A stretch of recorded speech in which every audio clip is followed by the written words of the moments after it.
قال الامام حجۃ الاسلام الشاہ ولی اللہ دہلوی وانما بعث النبی صلی اللہ علیہ وسلم علی رضی اللہ عنہ۔ یہ اس مبحث کا باب الصلاۃ کا آخری باب ہے۔ کتاب الجنائز جنازے سے متعلق بنیادی احکامات اور ضوابط اور احادیث کا تذکرہ چل رہا ہے۔ پچھلے بدھ کو ہم نے 27 نمبر حدیث تک گفتگو کی تھی، یہ 28واں نمبر ہے۔ میت کو دفن کرنے کے بعد جو امور قبر کے سلسلے میں نبی اکرم صلی اللہ علیہ وسلم نے بطور ہدایت کے جاری کی ہیں، ان میں سے ایک یہ بھی ہے کہ وَإِنَّمَا بَعَثَ النَّبِيُّ صلی اللہ علیہ وسلم علی رضی اللہ عنہ، کہ حضرت نبی اکرم صلی اللہ علیہ وسلم نے حضرت علی رضی اللہ تعالیٰ عنہ کو یہ پیغام دے کر بھیجا تھا کہ اللہ یدع تمثالا الا طمسہ، جو کہیں تصویر نظر آئے تمثال تو اس کو مٹا دینا، ولا قبرا مشرفا الا سواہ، اور کوئی ایسی قبر جسے دیکھو کہ تم بہت زیادہ اونچی بنائی بھی ہے، مشرف ہے، تو اس کو بالکل برابر کر دینا زمین کے، کوئی بلند قبر نہیں ہونی چاہیے۔ اور نبی اکرم صلی اللہ علیہ وسلم نے منع فرمایا کہ قبر پکی نہیں ہونی چاہیے، اوپر چونا وونا ڈال کے پلستر کر کے اس کو قبر کو پکا مت کیا جائے۔ وَأَن يُبْنَى عَلَيْهَا،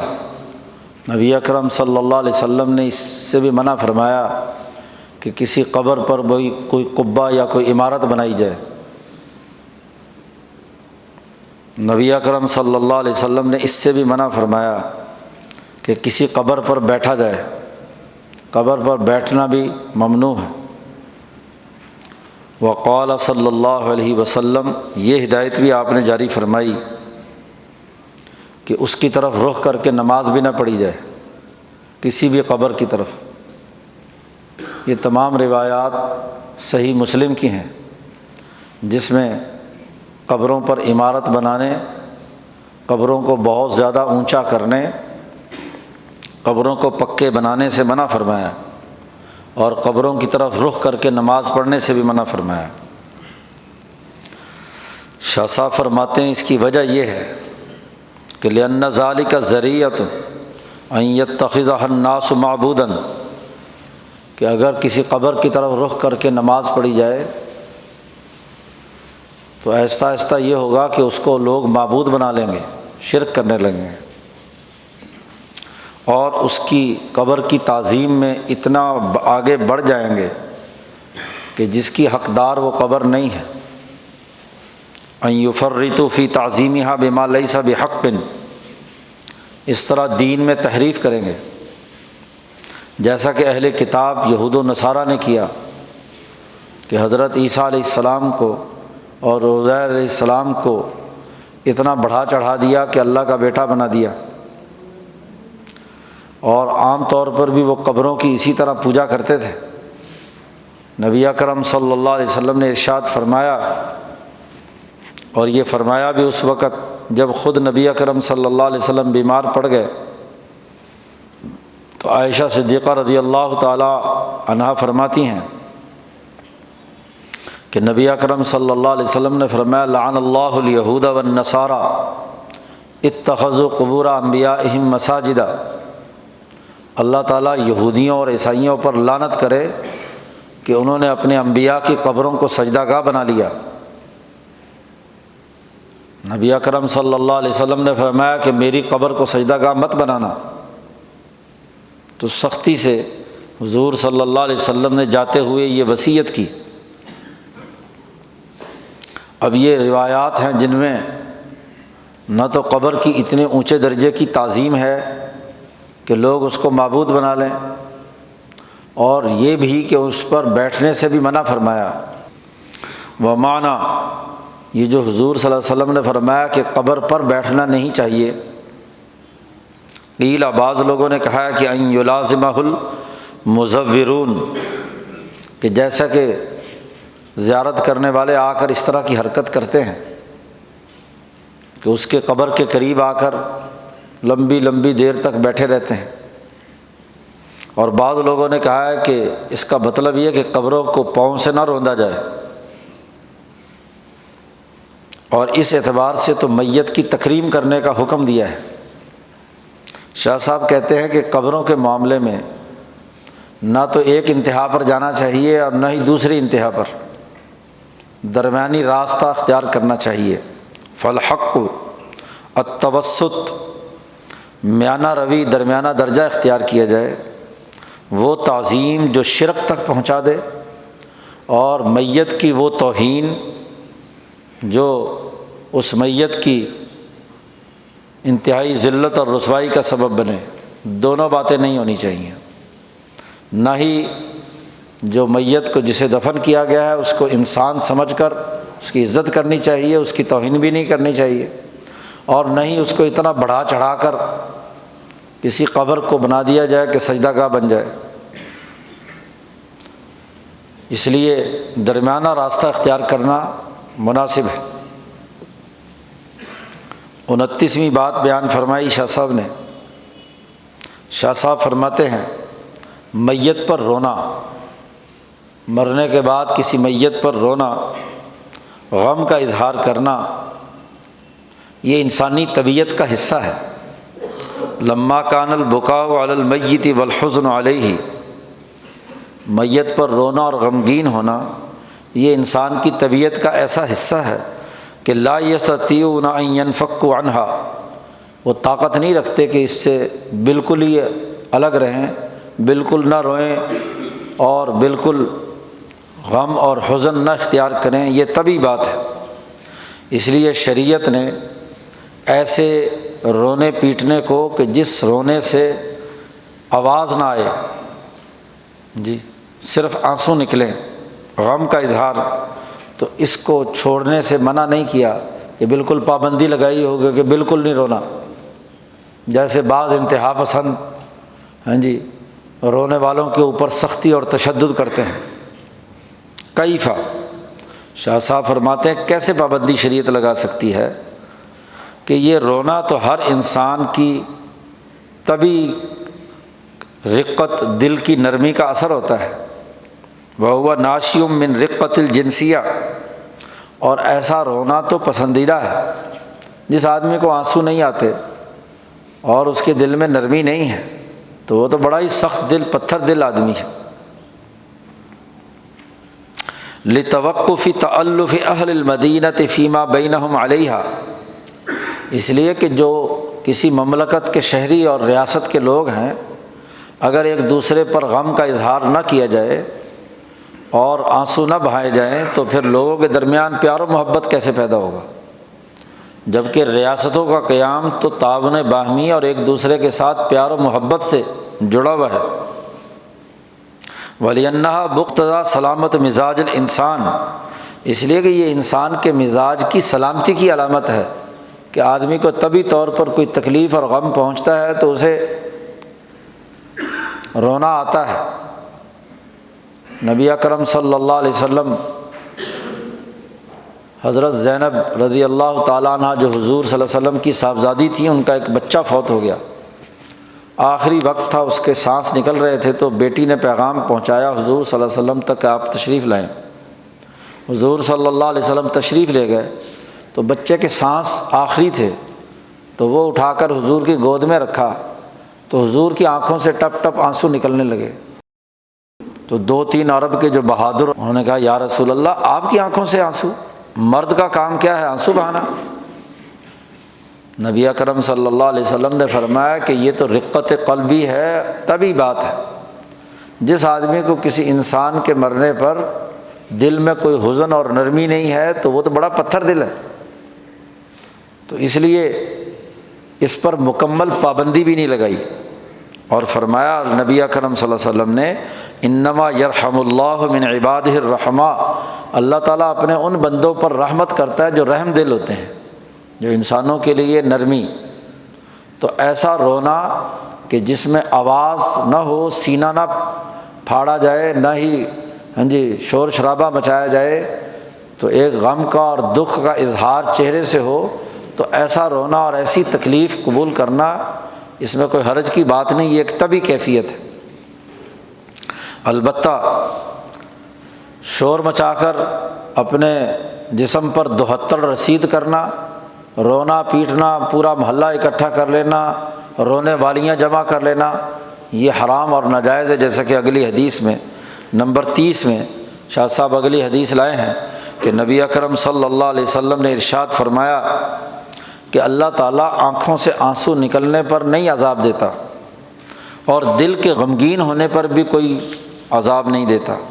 لیکن اللہ پاک عذاب دیتا ہے بہذا، اپنی زبان کی طرف اشارہ کر کے کہ اس زبان سے،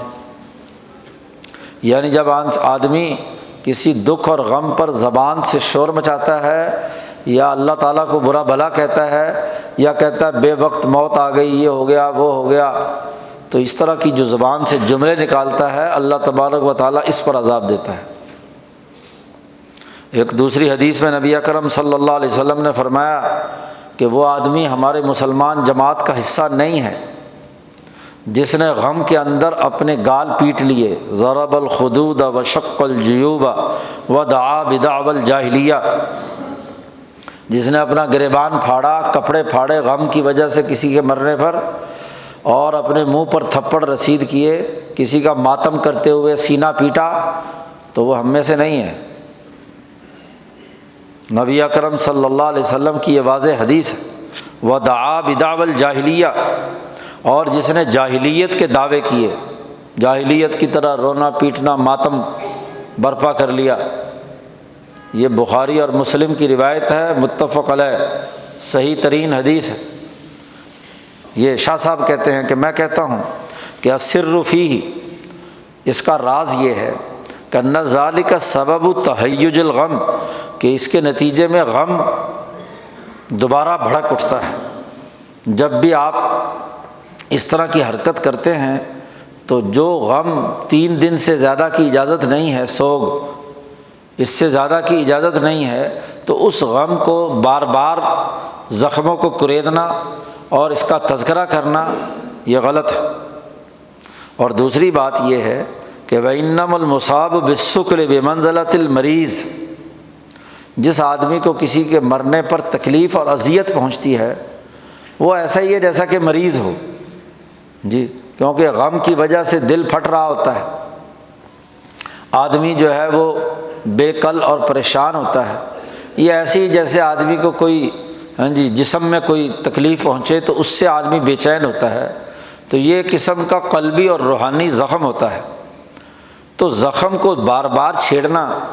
یہ کوئی اچھی بات ہے، عقل مندی کی بات ہے۔ یعالج، اس کا علاج کیا جاتا ہے کہ اس کا مرض کم ہو، نہ یہ کہ مرض دوبارہ بڑھا دیا جائے۔ اور ولا ینبغی، اور مناسب نہیں ہے کہ اس کی تکلیف کو دگنا تگنا کیا جائے، اس لیے اس کو بار بار رو کر یاد دلانا کہ تمہیں فلانا مر گیا، فلانا ہو گیا، تو درست نہیں ہے۔ اور دوسری بات یہ ہے کہ جسے تکلیف پہنچی ہے وہ یشغل عما یجدہ، وہ جو اس کے دل میں غم ہے اس غم کے اندر مشغول ہے، اور مناسب نہیں ہے کہ جان بوجھ کر اس کو اس غم کے اندر دوبارہ غوطہ زنی کروائی جائے، اور اگر سال بعد دوبارہ پھر کروائی جائے تو اس سے بڑی خرابی کی کیا بات ہے۔ وَأَيْضًا، اور ایک اور بات بھی بڑی اہم ہے کہ یہ جب ماتم کیا جاتا ہے تو دراصل یہ ہیجان القلب، یہ انسان کے اندر جو تکلیف اور اذیت ہے اس کو ابھارنا ہے، اور اس کا مطلب یہ کہ ایسا ابھارنا اس سبب سے آپ جو رضا بالقضاء ہے اس کا انکار کر رہے ہیں۔ اللہ نے ایک فیصلہ کر دیا، موت اللہ کے حکم سے آئی ہے، شہادت اللہ کے حکم سے آئی ہے، تو اس شہادت اور موت کے اوپر رونا تو اس کا مطلب یہ کہ تم اللہ کے فیصلے پر راضی نہیں ہو، تو یہ سبب بنتا ہے لعدم الرضاء بالقضاء، اللہ کے فیصلے کے خلاف عدم رضامندی کا اعلان ہے، اس لیے قطعی طور پر ایسی حرکت کرنا درست نہیں ہے۔ اسی طرح تیسری بات فرمائی، شاہ صاحب فرماتے ہیں کہ یہ جاہلیت کے لوگوں کا طریقہ ہے۔ فکان اہل الجاہلیتی، جاہلیت کے لوگ لوگوں کے دکھاوے کے لیے اپنے غم کا اظہار رو پیٹ کر، گریبان پھاڑ کر، اپنے چہروں پہ پٹائی کر کے، تاکہ لوگ کہیں کہ اس میت والے کو تو بڑا ہی غم ہے مرنے والے کا جی۔ اگر خاموشی سے بیٹھا ہوا ہے تو لوگ کہیں گے کہ دیکھا جی یہ تو مرنے پر بڑا خوش ہے۔ تو لوگوں کو دکھانے کے لیے اپنی پٹائی کرنا اور کام کرنا یہ جاہلیت کا طریقہ ہے۔ اور شاہ صاحب کہتے ہیں تلک عادۃ خبیثۃ ضارۃ، یہ عادت انتہائی خبیث ہے اور انتہائی نقصان دہ ہے، اس لیے نبی اکرم صلی اللہ علیہ وسلم نے اس سے روک دیا، فنہوا عنہا۔ 31ویں حدیث لائے ہیں شاہ صاحب، نبی اکرم صلی اللہ علیہ وسلم نے وہ عورتیں جو عرب زمانے میں کرائے پر رویا کرتی تھیں ان کو نائحہ کہتے ہیں، تو نائحہ عورت کے بارے میں نبی اکرم صلی اللہ علیہ وسلم نے ارشاد فرمایا کہ قیامت کے دن یہ اللہ کے سامنے ایسے کھڑی ہوگی کہ اس کا قمیص قطران کا ہوگا۔ قطران یہ چاول وغیرہ سے ایک خاص قسم کا لیپ تیار کرتے تھے، اونٹ کو پورے جسم پر لیپ کرنے کے لیے، کسی خارش وارش کو دور کرنے کے لیے۔ وہ انتہائی گرم ہوتا تھا، آگ کے اندر پختہ پکا ہوا شیرہ کی طرح بن جاتا تھا،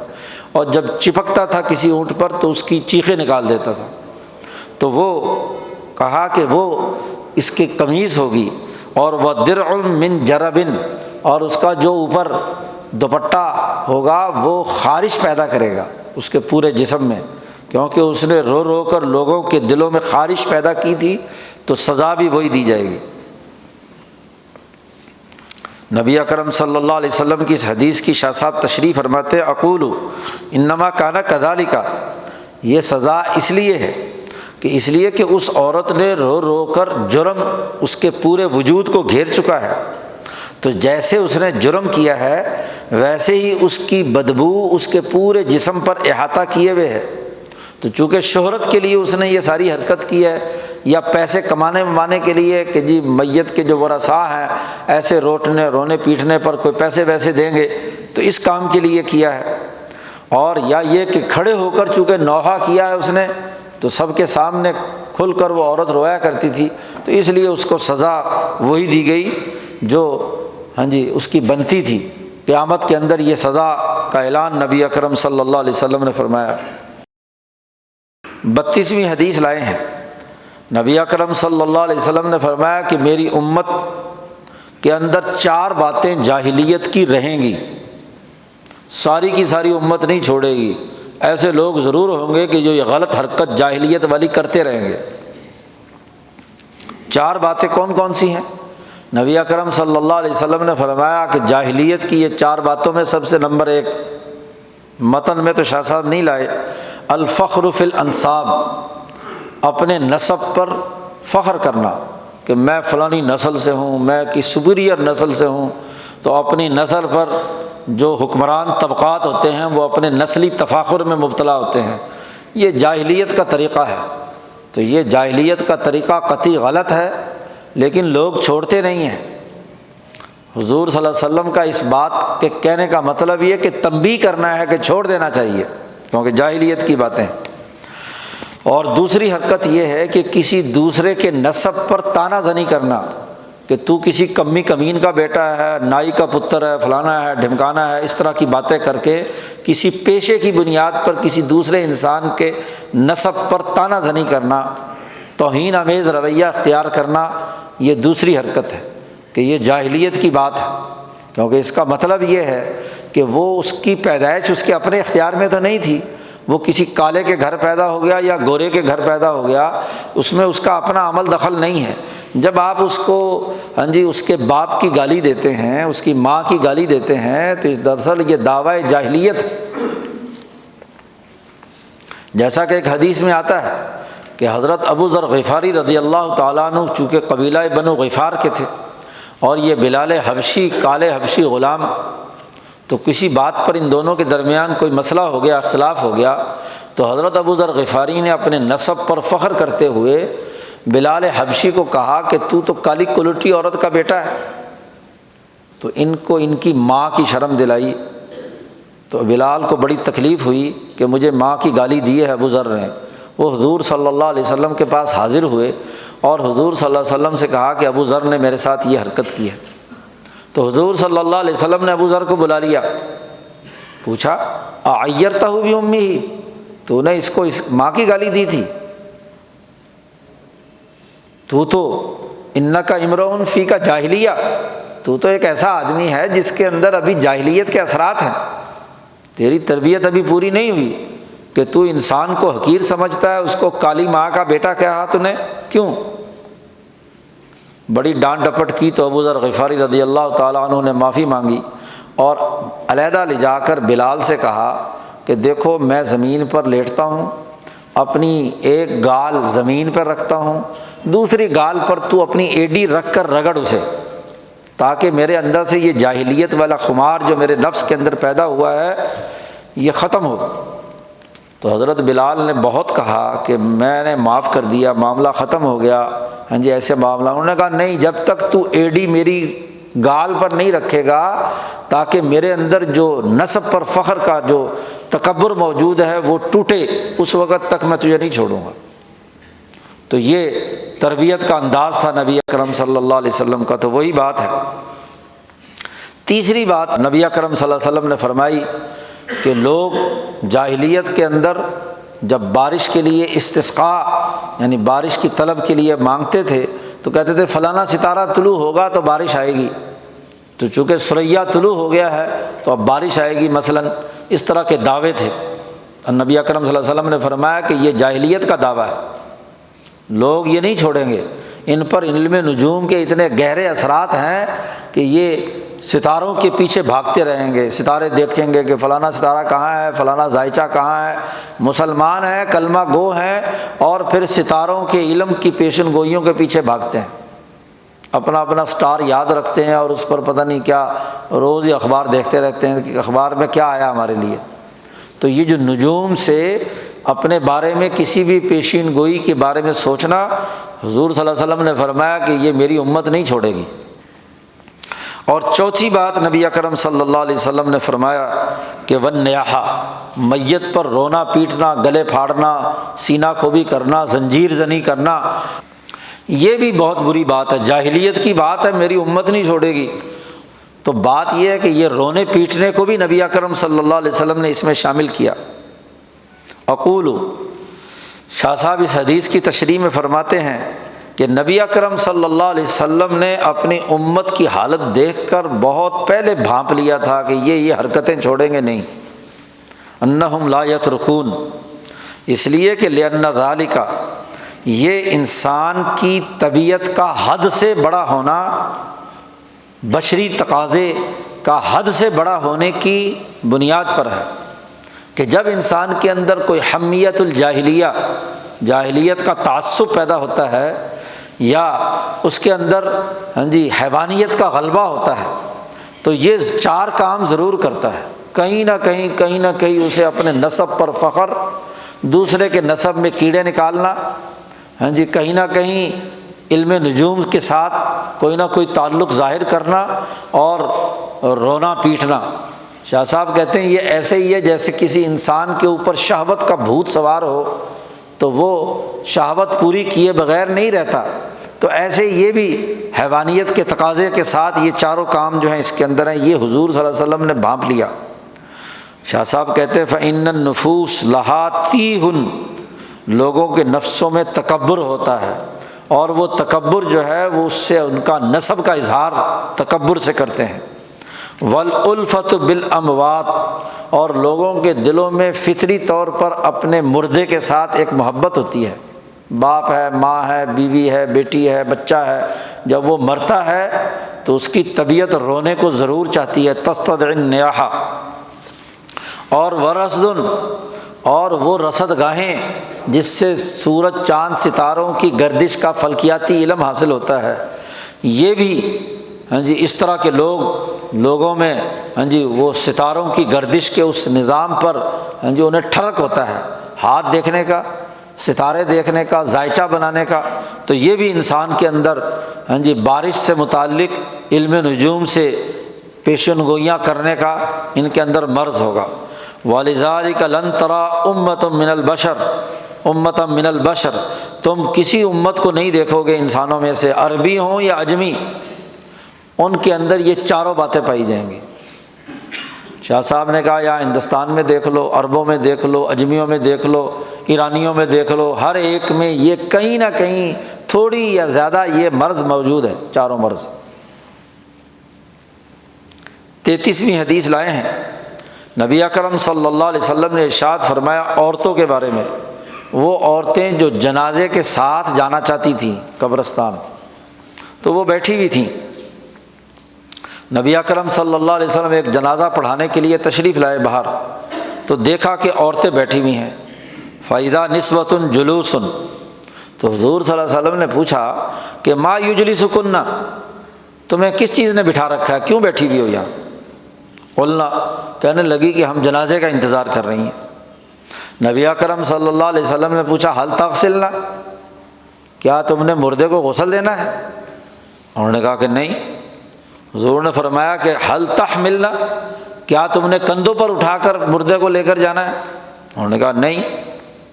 تو حضور صلی اللہ علیہ وسلم نے فرمایا کہ کیا تم نے اتنا مردے کے قریب رہنا ہے کہ اس کے ساتھ ملو، اس کے قریب ہو جاؤ، یہ کرنا ہے تم نے؟ انہوں نے کہا کہ نہیں۔ تو حضور صلی اللہ علیہ وسلم نے فرمایا لوٹ جاؤ، چلی جاؤ یہاں سے، ارجعنا معذورات اپنے گناہوں کا بوجھ اٹھا کر چلی جاؤ، غیر مأجورات تمہارے لیے کوئی اجر نہ ہو۔ ایک قسم کی بد دعا دی کہ یہاں سے اگر اس حالت میں رہی تم جنازے کے انتظار میں تو تم واپس لوٹو گی تو بوجھ اٹھا کر جاؤ گی، نہ یہ کہ تمہیں کسی قسم کا کوئی اجر و ثواب ملے گا۔ شاہ صاحب فرماتے ہیں اقول میں یہ کہتا ہوں کہ یہ جو عورتوں کو جنازے کے ساتھ جانے سے منع کیا ہے وہ اس لیے کہ یہ جب عورتیں کسی مجمع کے اندر ہوتی ہیں تو ضرور شور شرابہ مچاتی ہیں، جہاں بھی آ جائیں جی، تو ان میں شور شرابہ مچاتی ہیں، اور چونکہ کمزور دل ہوتی ہیں تو روتی بھی بہت ہے، نیاحہ شروع کر دیتی ہیں، اور ان کے رونے سے پورے مجمع پر اثر پڑتا ہے، اور ان کے اندر صبر نہیں ہوتا، صبر اور حوصلے کی بات نہیں ہوتی۔ اور چوتھا ایک اور بھی خرابی ہو سکتی ہے کہ انکشاف العورات، تو ضرور میت کو دیکھنے شور شرابہ کرنے میں ان کی جو بے پردگی ہے وہ ہوگی، تو اس لیے نبی اکرم صلی اللہ علیہ وسلم نے منع فرما دیا کہ عورتیں جنازے کے ساتھ نہیں چلیں گی۔ 34ویں حدیث لائے، نبی اکرم صلی اللہ علیہ وسلم نے ارشاد فرمایا کہ کسی مسلمان کے 3 بچے یکے بعد دیگرے مر جائیں تو ایسا نہیں ہو سکتا کہ وہ مسلمان جہنم میں داخل ہو۔ شاہ صاحب فرماتے ہیں اس کی وجہ یہ ہے کہ اس آدمی کے دل کو جو ٹھیس پہنچی ہے کہ اولاد پیدا ہوئی، بچہ پیدا ہوا، مر گیا، تو بڑی تکلیف ہوتی ہے انسان کو، خاص طور پر اس کی ماں کو، کہ 9 مہینے اس نے بوجھ اٹھایا اور پھر بچہ بچا نہیں، تو بڑی اذیت سے گزرتی ہے، شوہر بھی اذیت سے گزرتا ہے، دوسری دفعہ تیسری دفعہ۔ تو حضور نے فرمایا کہ چونکہ یہ ایک مصیبت اس نے برداشت کی ہے، شاہ صاحب کہتے ہیں لِجِہَادِهِ نَفْسَهُ بِالْاِحْتِسَابِ کہ اس نے اپنے آپ محاسبہ گویا کہ ہوا، اور اس نے اپنے نفس پر بڑی جبر کیا، کنٹرول کیا اپنے اوپر، اس لیے اس کو جہنم میں داخل نہیں کیا جائے گا۔ اور اس کے اور بہت سارے بھی شاہ صاحب نے معنی بیان کیے ہیں، لیکن یہاں پہلی جلد جو آپ نے پڑھی تھی اس کے 5ویں مبحث میں جہاں اصولی باتیں بیان کی ہیں وہاں بھی شاہ صاحب نے اس حدیث کی تشریح کی ہے۔ شاہ صاحب کہتے ہیں ولی معان ذکرناہا، اس کے اور بھی مطلب ہیں وہ ہم نے پیچھے بیان کیے ہیں، تو فراجع جس کو تفصیل کی ضرورت ہے اس حدیث کی تشریح کی تو وہاں دیکھ لیں۔ 35ویں حدیث لائے ہیں، نبی اکرم صلی اللہ علیہ وسلم نے فرمایا کہ جو آدمی کسی مصیبت زدہ سے تعزیت کرے تو جیسی تکلیف اس کو ہوئی ہے اور اس پر اس کو صبر کرنے پر اجر ملے گا، تعزیت کرنے والے کو بھی اتنا ہی اجر ملے گا۔ شاہ صاحب فرماتے ہیں کہ اس کی وجہ 2 سبب ہیں، لسببین، 2 وجہ سے اس کو یہ اجر کی بشارت دی ہے نبی اکرم صلی اللہ علیہ وسلم نے۔ ایک تو یہ کہ ان الحاضر جو وہاں آیا تو گویا کہ جیسے نرم دلی اس مصیبت کے اندر رقت قلبی پیدا ہوئی، تو یہ آدمی اس کو جو حوصلہ دینے کے لیے آیا تو اس کے دل میں بھی وہ رقت پیدا ہوئی ہے، جو اس مصیبت زدہ کے اندر تکلیف آئی ہے تو گویا کہ اس نے اس کی تکلیف کو محسوس کیا ہے، اس لیے اس کو صبر کرنے کے لیے دینے کے لیے آیا ہے۔ اور دوسری وجہ یہ ہے کہ شاہ صاحب کہتے ہیں کہ جو جزا و سزا ہوتی ہے وہ اعمال کی مناسبت سے ہوتی ہے۔ اس کے لیے شاہ صاحب نے ایک وضاحت کی ہے کہ عالم مثال میں معانی کا ظہور نسبت تضایف کی بنیاد پر ہوتا ہے۔ نسبت تضایف وہ ہوتی ہے جہاں دونوں ایک دوسرے سے چیزیں جڑی ہوئی ہوں۔ مثلاً باپ تب ہوگا جب اس کا کوئی بیٹا ہو، بیٹا نہیں ہے تو باپ نہیں کہلاتا، بیٹا تب ہوگا جب اس کا کوئی، تو باپ اور بیٹے کے درمیان جو نسبت ہے وہ نسبت تضایف ہے۔ تو عالم مثال میں کسی چیز کا جو نتیجہ ظاہر ہونا ہے اس میں، اور یہاں دنیا میں اس کی جو ظاہری شکل ہے اس کے درمیان نسبت تضایف ہے۔ تو یہاں جیسے ہی اس کا غم اس نے محسوس کیا اور اس پر عالم مثال میں اس کے لیے اجر آیا، تو یہ بھی انسان جس نے اس کی تعزیت کی، اس کی مصیبت کو سمجھا، تو اس پر بھی ویسے ہی اجر آئے گا۔ ففی تعزیت السکلا صورت السکل، تو جو سکلا ہے یعنی جو غم زدہ ہے میت کے مرنے پر، تو آدمی اس کے ساتھ جب تعزیت کر رہا تو اس نے گویا کہ ظاہری طور پر جا کر تعزیت کی، تو ویسا ہی غم زدہ گویا کہ یہ بھی ہے۔ تو جیسے ان دونوں میں یہاں نسبت تضایف ہے کہ اس کی دل کی تکلیف اس نے محسوس کی، تو جو اجر اسے وہاں ملے گا اسے بھی وہی اجر وہاں۔ فجوز یا شبہ جزائہی، اس کی جو جزا اور بدلہ ہے اس کے مطابق اسے بدلہ دیا جائے گا۔ 36ویں حدیث لائے ہیں کہ نبی اکرم صلی اللہ علیہ وسلم نے جب حضرت جعفر شہید ہو گئے تو نبی اکرم صلی اللہ علیہ وسلم نے دیگر لوگوں سے کہا کہ دیکھو جعفر کی جو آل اولاد ہے ان کے گھر چونکہ میت ہو گئی ہے تو اس لیے ان کا کھانے کا بندوبست کرو۔ اصنعوا لآل جعفر طعاما، اس لیے کہ فقط اتاہم، ان کو ایسی مصیبت پہنچی ہے کہ جس مصیبت میں وہ مشغول ہیں،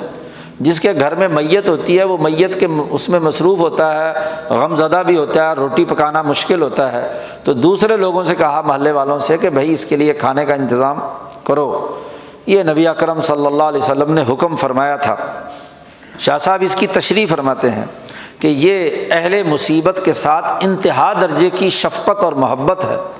کہ ان کے غم کو غم سمجھنا، اور ان مصیبت زدوں کو ظاہر ہے کہ کھانا تو کھانا ہے، بغیر کھائے تو کوئی زندہ نہیں رہتا، غم اپنی جگہ پر ہے، تو دوسرے لوگ اس کے لیے کھانا تیار کریں، اور ان کی حفاظت ہے کہ کہیں بھوک سے مر نہ جائیں، نقصان نہ ہو۔ ایک تو ان کو غم ہے، مصیبت زدہ ہیں، اور دوسرا بھوکے بھی ہوں تو مرض بڑھ جائے گا، کہیں اس کے نتیجے میں ان کو نقصان نہ پہنچے، اس لیے دوسرے لوگوں سے کہا کہ اس کے کھانے کا بندوبست کرو۔ لیکن آج کل جو اس کھانے میں افراط و تفریط پیدا ہو گئی ہے، بہت بڑی خرابی کی بات ہے۔ دیکھو اہل محلہ یا رشتہ دار اگر کسی میت والوں کے لیے کھانا تیار کریں تو جس آدمی میں جیسی توفیق ہے اسی کے مطابق کھانا تیار کرے گا نا۔ اگر اس کے پاس دال کی گنجائش ہے تو دال روٹی بنائے گا۔ آج کل مطالبے کیے جاتے ہیں کہ جی روٹی اگر دینی ہے تو مرغا ہونا چاہیے، ہیں کوئی یہاں کوئی دعوت شادی کا کھانا ہے جی، اور اگر دال پکا کے بیچارہ کوئی غریب اپنے پڑوسی کے لیے گیا اور وہ تھوڑا سا ذرا مالدار ہے تو سب سے زیادہ ناراضگی، دیکھو جی ہماری میت اتنی تھی کہ دال کے قابل تھی، ہمیں تو کیا ہے، بلکہ ہم نے تو یہ دیکھا ہے کہ وہ دال اٹھا کر نالی میں پھینک دی اور گھر میں مرغا پکوایا انہوں نے۔ تو یہ انتہا دوسری ہے، بھائی جس کے اندر جتنی توفیق ہے اتنی وہ لے کر آئے گا نا، اس پہ نخرے کرنا۔ پھر ایک اور بھی ہوتا ہے، کھانا بنانا صرف ان گھر والوں کے لیے ہے، یا کوئی دور دراز سے ایسے مہمان آئے ہوئے ہیں کہ جن کی واپسی کا کوئی وہ نہیں ہے۔ ہندوستان میں ہم گئے رائے پور میں اور دوسری جگہ پر، وہاں لوگ صرف اور صرف گھر والے ہوتے ہیں یا دور سے کوئی آیا ہوا مہمان ہوتا ہے، باقی لوگ خود بخود تدفین کے بعد اپنے اپنے گھروں کو چلے جاتے ہیں۔ یہ یہاں رواج ہے کہ سارا کھانے کے لیے مجمع وہاں پہنچ جاتا ہے، تو یہ دوسری انتہا بھی نہیں ہونی چاہیے۔ 37ویں حدیث لائے ہیں شاہ صاحب کہ نبی اکرم صلی اللہ علیہ وسلم نے ارشاد فرمایا کہ الا نہیتکم عن زیارت القبور میں نے تمہیں قبروں کی زیارت سے پہلے منع کر دیا تھا، الا فزورها، اب تم قبروں کی زیارت کیا کرو، وقتاً فوقتاً قبرستان جایا کرو اور زیارت کیا کرو۔ شاہ صاحب اس کی تشریح میں فرماتے ہیں کہ کان نہا عنہا، نبی اکرم صلی اللہ علیہ وسلم نے اس سے پہلے منع کر دیا تھا۔ منع اس لیے کر دیا تھا کہ جاہلیت کے زمانے میں لوگ قبرستان جاتے تھے اور قبروں پر سجدہ کرتے تھے، روتے پیٹتے تھے، شور مچاتے تھے۔ تو شاہ صاحب کہتے ہیں کہ قبروں پر جانے سے اس زمانے میں عبادت کا دروازہ کھل جاتا تھا، مشرک بن جاتے تھے۔ اور جب اصول اسلامیہ پختہ ہو گئے، ریاست مدینہ تشکیل پذیر ہو گئی، تمام قوانین اپنی اپنی جگہ پر ہو گئے، جاہلیت کا سسٹم ختم کر دیا گیا، توڑ دیا گیا، تو اصول اسلامیہ جب پختہ ہو کر نافذ العمل ہو گئے اور نبی اکرم صلی اللہ علیہ وسلم کو لوگوں کے دلوں کے بارے میں اطمینان ہو گیا کہ یہ عبادت لغیر اللہ نہیں کریں گے، آج کے بعد کوئی قبروں کو نہیں پوجے گا، ان کو سجدہ نہیں کرے گا، تو حضور صلی اللہ علیہ وسلم نے اس کی اجازت دے دی۔ اور اس کی علت یہ ہے، فائدہ یہ ہے کہ اس کے نتیجے میں ایک بہت بڑا فائدہ عظیمہ حاضر ہونا ہے، وہ یہ کہ قبرستان جا کر لوگوں سے کہا کہ موت کو یاد کرو۔ حضور صلی اللہ علیہ وسلم نے حکم دیا تھا کہ اذکروا حازم اللذات الموت، یاد کرو لذتوں کو توڑنے والی موت کو۔ تو موت یاد کرنے کے لیے قبرستان جانا چاہیے یا میت کے لیے ایصال ثواب کرنے کی نیت سے جانا چاہیے۔ وَأَنَّهَا، اور یہ بھی کہ سبب صالح للاعتبار بتقلب الدنیا، قبروں کو دیکھ کر انسان کو یاد آتا ہے کہ یہ دنیا عارضی ہے، چند دنوں میں ختم ہونے والی ہے، تو عبرت حاصل ہوتی ہے۔ اس لیے اس عبرت کے لیے اور موت کو یاد کرنے کے لیے قبرستان جانا چاہیے، جو زیارت کرنے کی اجازت دی۔ اسی لیے جو لوگ کمزور دل ہیں یا عورتیں ہیں، تو چونکہ وہ جا کر اپنے دل پر کنٹرول نہیں رکھ پاتی ہیں اور وہ حرکتیں کرتی ہیں، قبر سے لپٹ گئیں، رونا پیٹنا شروع کر دیا اور حرکتیں شروع کر دیں، ہاں جی، یا کسی پیر بزرگ کی قبر ہے تو وہاں سجدہ ریز ہونے لگیں، تو یہ حرکتیں کرنے کی وجہ سے عورتوں پر پابندی لگائی گئی، کیونکہ دل کمزور ہوتا ہے تو یہ بے اختیار حرکتیں کر گزرتی ہیں۔ اور مردوں کو بھی ہاں جی کہا کہ وہ زیارت کریں تو موت کی یاد کرنے کے لیے، اور اگر مرد بھی عورتوں کی طرح ہو تو ان پر بھی پابندی ہے۔ آخری اور 38ویں حدیث لائے ہیں شاہ صاحب، اور یہ کتاب الجنائز مکمل کر رہے ہیں شاہ صاحب۔ کہتے ہیں من دعاء الزائر لأہل القبور، قبروں پر جانے والے زائر کے لیے ضروری ہے کہ وہاں جا کر یہ دعا پڑھے۔ تو دو دعائیں نبی اکرم صلی اللہ علیہ وسلم سے مسنون ہاں جی ماثور ہیں، تو اس کو شاہ صاحب یہاں نقل کرتے ہیں۔ پہلی دعا صحیح مسلم میں ہے، نبی اکرم صلی اللہ علیہ وسلم نے فرمایا کہ یہ دعا پڑھا کرو، السلام علیکم اہل الدیار من المؤمنین والمسلمین، قبرستان میں جتنے مردے ہیں ان کو سلام کرو، السلام علیکم، ایسی بستی والو جو مومنین اور مسلمین کی ہے تم پر سلامتی ہو، اور وَإِنَّا إِن شَاءَ اللَّهُ بِكُمْ لَلَاحِقُونَ، بے شک ہم انشاءاللہ ہم بھی تمہارے ساتھ ملنے والے ہیں، ہم نے بھی اسی قبرستان میں اسی قبر میں آنا ہے۔ نسأل اللہ لنا ولکم العافیہ،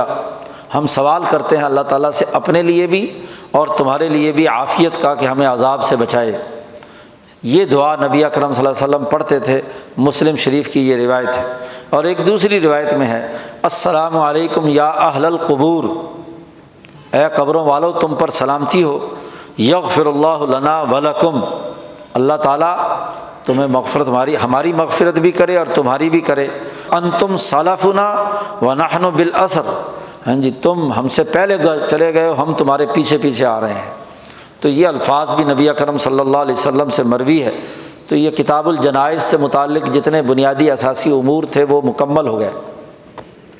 شاہ صاحب نے یہاں اس کتاب کی ترتیب وہی رکھی ہے جو امام بخاری نے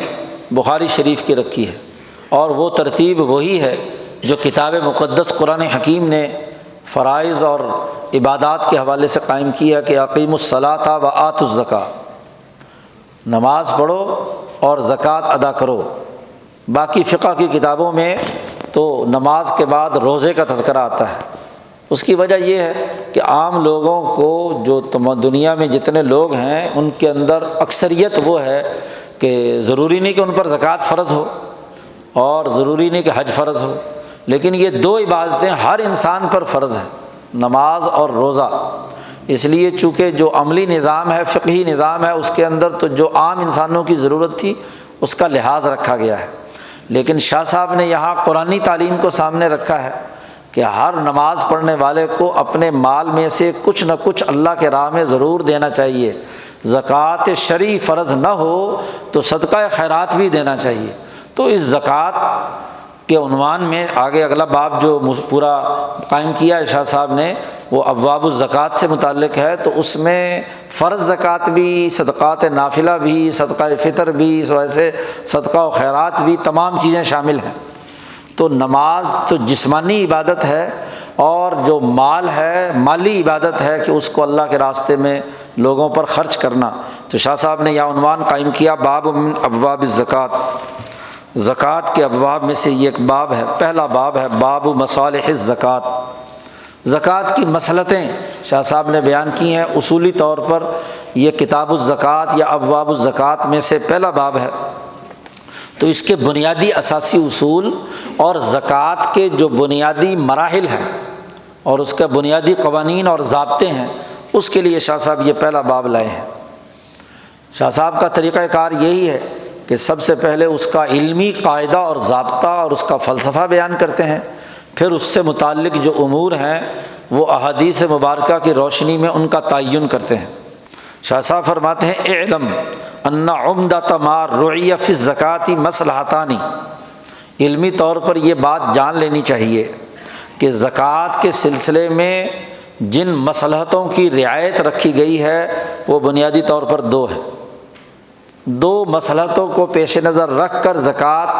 فرض کی گئی ہے۔ ایک مصلحت کا تعلق تہذیب نفس سے ہے، انسان مہذب ہو جائے، اور دوسری مصلحت کا تعلق آگے جا کر شاہ صاحب بیان کریں گے، اس کا تعلق نظام المدینہ، کسی ملک اور قوم اور ریاست کے سسٹم سے ہے۔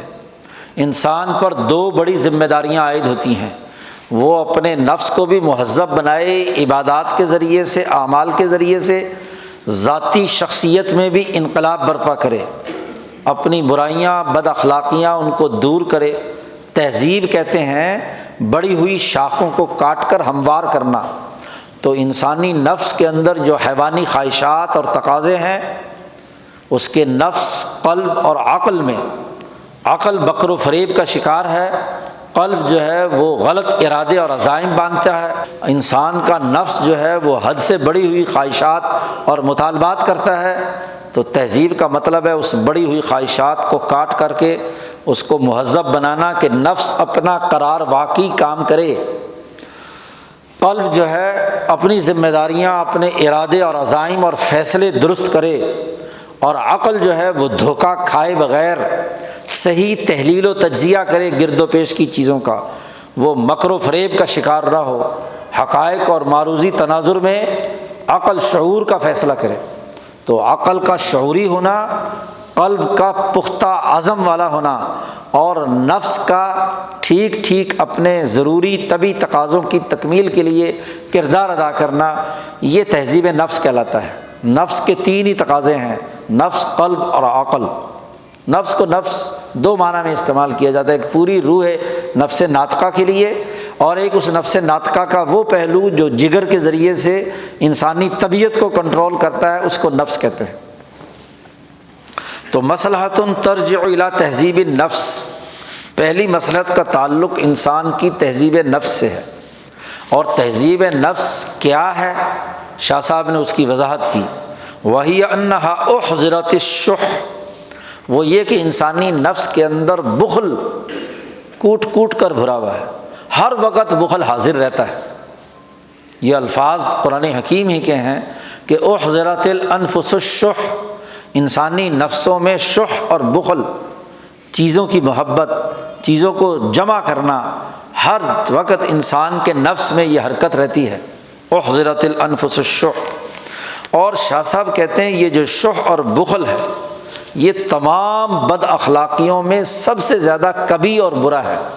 اقبح الاخلاق ہے، ضار بہا فی المعاد، اور آخرت میں سب سے زیادہ نقصان دہ ہے۔ دنیا میں بھی اس کے نقصانات ہوتے ہیں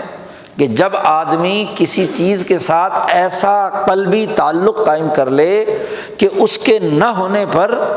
یا اس کے جدا ہونے پر انسان اذیت اور تکلیف میں مبتلا ہو جائے، یہ شو ہے۔ تو اگر دنیا میں انسان کسی خاص چیز کے ساتھ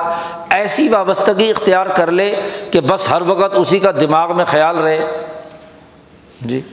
ایسی محبت پیدا ہو جائے کوٹھی کے ساتھ، بنگلے کے ساتھ، گاڑی کے ساتھ، مکان کے ساتھ، بیوی کے ساتھ، بچوں کے ساتھ، کسی بھی چیز کے ساتھ ایسا تعلق کہ جیسے ہی وہ تعلق منقطع ہو تو گویا کہ بندہ مر جائے گا۔ ابھی یہ پستی یہ نفس ہے، انسانی نفس کو اس سے بلند ہونا چاہیے، کیونکہ دنیا کی تمام چیزیں انسان کے لیے متاع ہے، استعمال کے لیے ہیں، استعمال کرنا ہے۔ تو مال ہو، چیز ہو، جائیداد ہو، وہ استعمال، مکان استعمال کے لیے ہے نا۔ اور اگر مکان کو دل میں بٹھا لیا، ہر وقت اسی مکان کے گن گا رہا ہے، تو اس سے بڑی خرابی کیا ہوگی؟ وہ دنیا کے دوسرے کام کیا کر پائے گا؟ ہر وقت بیوی کے نخرے ہی برداشت کر رہا ہے تو بیچارہ کاروبار سے بھی گیا، تمام چیزوں سے گیا۔ ہر وقت اولاد ہی اٹھائے پھر رہا ہے تو باقی کس کام سے؟ تو دنیا کی بھی سب سے بڑی مصیبت ہے۔ اور جب ایسا نفس مرنے کے بعد اللہ کے حضور میں حاضر ہوتا ہے تو دنیا میں تو وہاں آخرت میں تو یہ گھر نہیں ہوگا، یہ مال نہیں ہوگا، تو جب اس کے پاس یہ چیز نہیں ہوگی تو وہاں اس سے زیادہ اذیت اور تکلیف میں ہوگا۔ ضار بہا فی المعاد۔ شاہ صاحب کہتے ہیں من کان شحیحا، جو آدمی بخیل ہے اور چیزوں کے ساتھ بہت ہی چمٹا ہوا ہے، وہ جب مرتا ہے، اذا ماتا، جب وہ مرتا ہے تو بقی قلبہ متعلقا بالمال،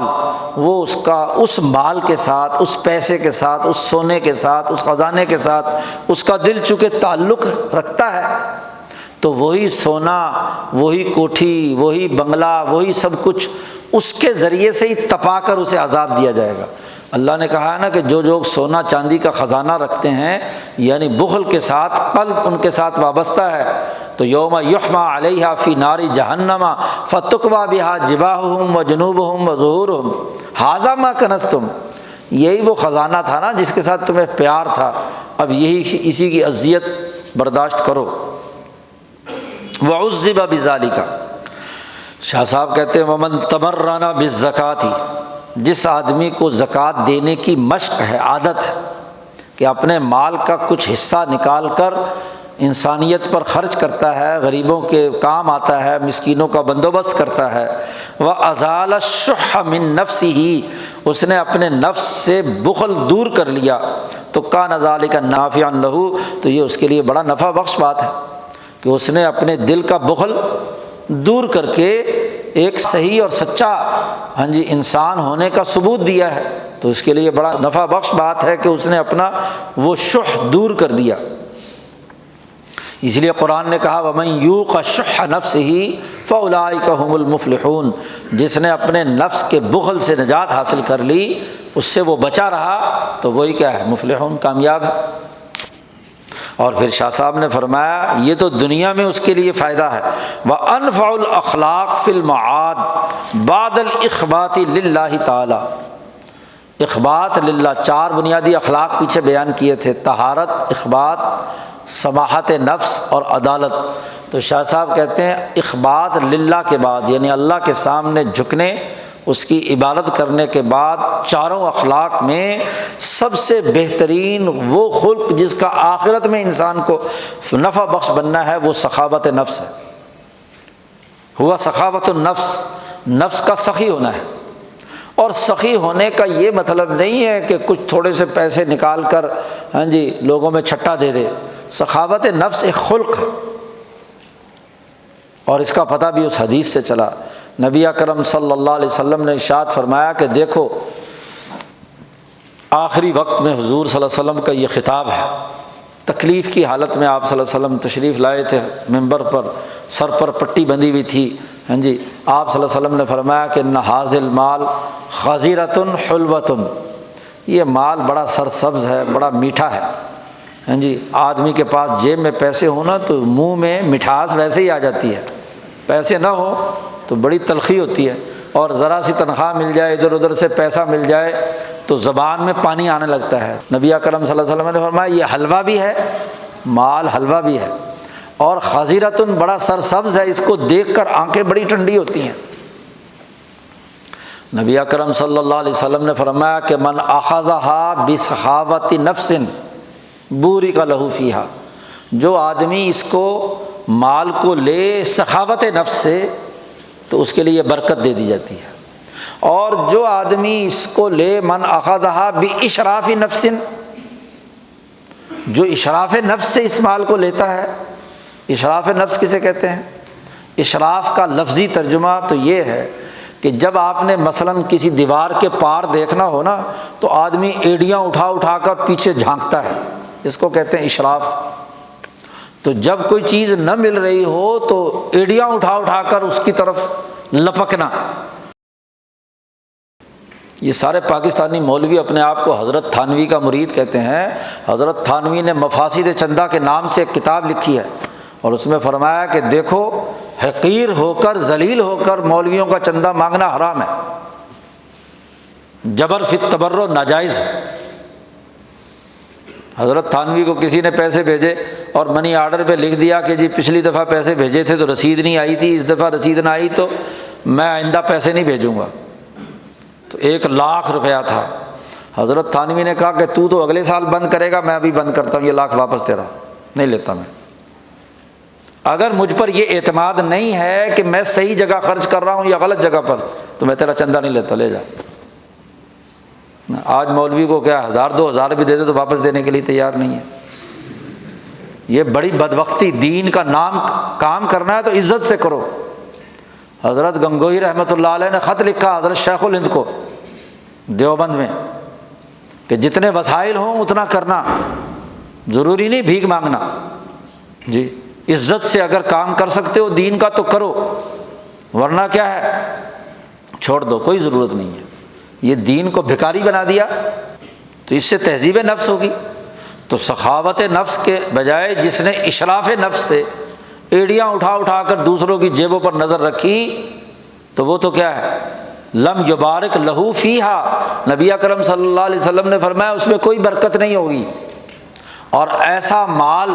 جو بخل نفس سے لیا گیا ہو، ہاں جی وہ اشراف نفس سے لیا گیا ہو، اس میں برکت کہاں ہوتی ہے؟ وہ لاکھوں کروڑوں بھی آ جائیں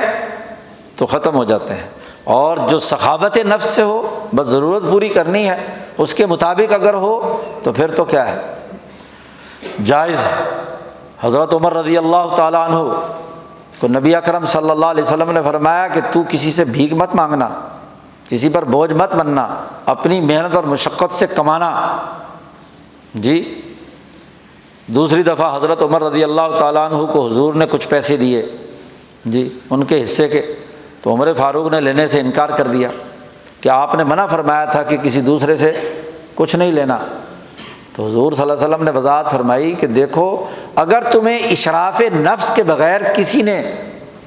کوئی ہدیہ دیا ہے تو اس کو تو لے لو، کیونکہ تم نے اب تمہارے نفس میں تو کوئی مطالبہ نہیں تھا نا، تو اسے لے لو۔ اور اگر اشراف نفس سے ہے تو نہ لو۔ نواب بھاولپور نے جامعہ عباسیہ بھاولپور کا ایک جلسہ منعقد کیا، اور جلسے میں بڑے بڑے علماء آتے تھے،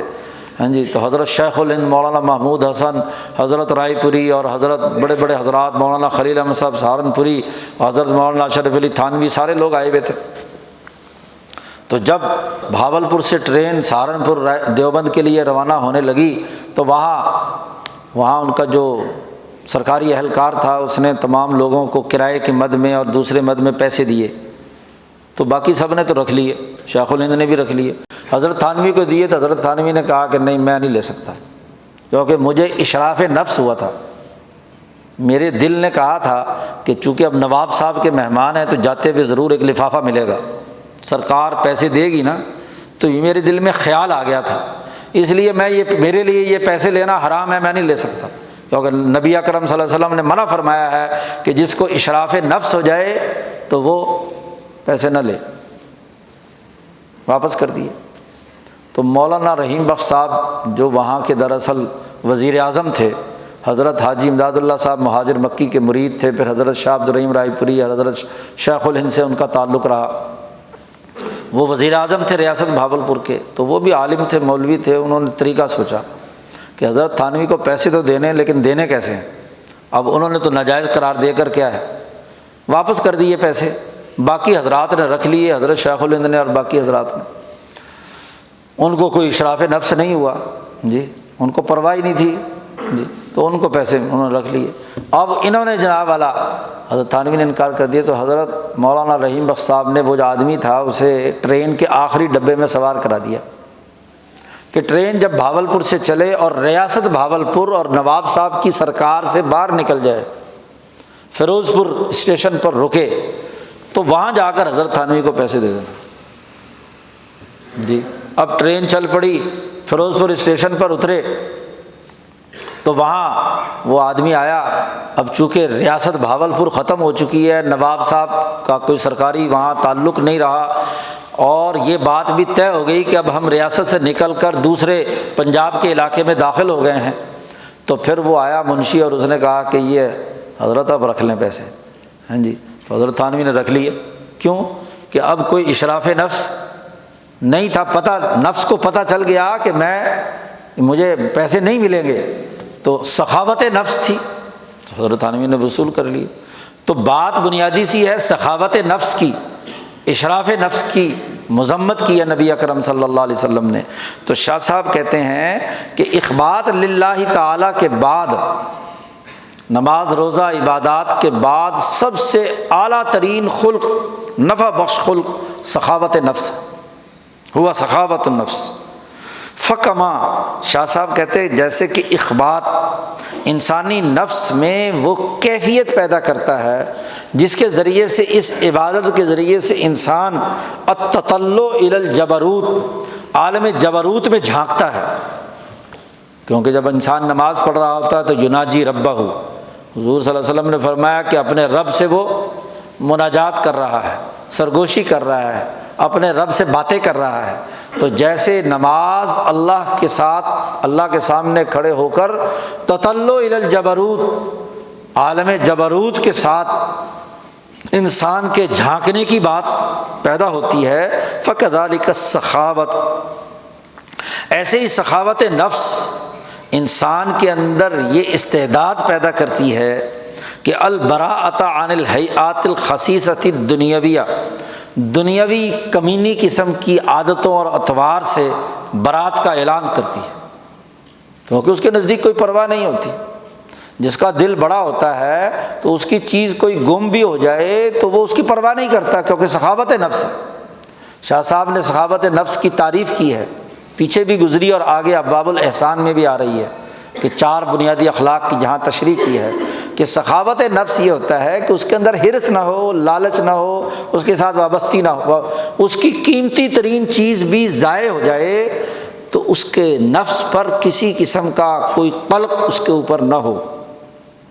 کیونکہ ضرورت کی تھی، نہیں ملی تو کوئی بات نہیں۔ اور جو بیچارہ پست اخلاق والا ہوتا ہے تو ذرا سی چیز بھی گم ہو جائے تو ہائے میں مر گیا، ہائے میں مر گیا، ہاں جی میں یوں ہو جائے گا، غم اس پر لائق ہو گیا، نفسیاتی مریض بن جاتا ہے، برا حال ہو گیا، تو اس سے بڑھ کر خرابی کی بات اور کیا ہے۔ تو شاہ صاحب نے کہا کہ اصل سخاوت نفس ہے اور یہ نفع بخش ہے۔ وذالک،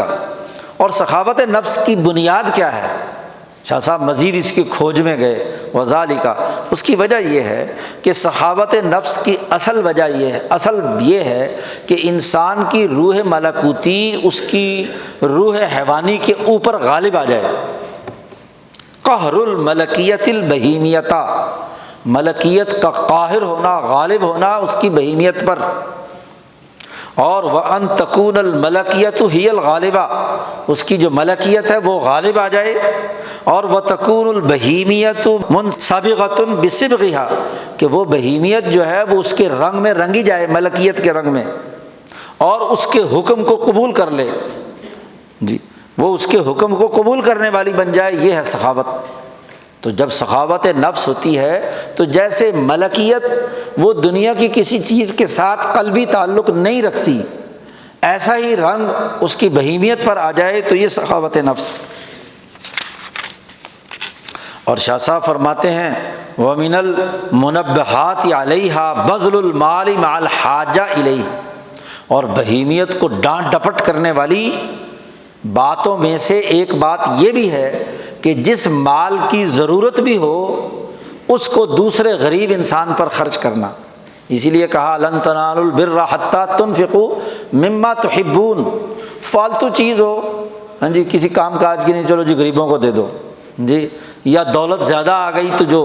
چھلکنے لگی، جیسے آج کل وہ تھیچر ڈاکٹرین ہے کہ جی سرمایہ داروں کو اتنا بھرو اتنا بھرو، برتن اتنا بھر دو سرمایہ داروں کا کہ اوپر سے ابلنے لگے جی، اور وہ جو فالتو اوپر سے ابلنے ہیں وہ غریبوں کو کم از کم مل جائے۔ تو یہ سرمایہ داری کی نئی ڈاکٹرین، وہ جو ایک بدماش عورت تھی ہاں جی، جس کو برطانیہ کی مرد آہن کے مقابلے میں خاتون آہن جی، کافی عرصہ وہ وزیر اعظم رہی، اس نے باقاعدہ معیشت کا ایک فلسفہ جاری کیا تھا کہ غریبوں کے مسائل کے حل کرنے کا طریقہ یہ ہے کہ سرمایہ داروں کا برتن اتنا بھر دو اتنا بھر دو کہ اوپر سے چھلکنے لگے جی۔ تو یہ جو ابال والی جو ہے ڈاکٹرین جو اس نے جاری کی تھی، تو یہ بہت بڑی خرابی کی بات ہے۔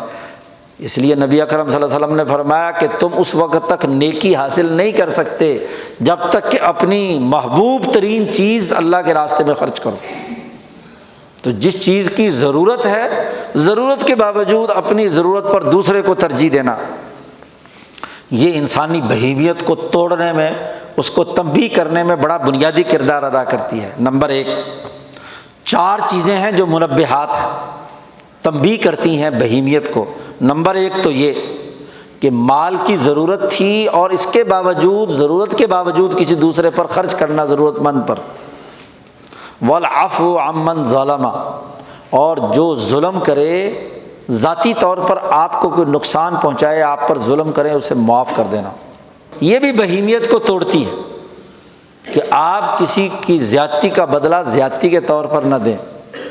یہ بات اچھی طرح یاد رکھ لو، یہاں بحث ہو رہی ہے تہذیب نفس کی۔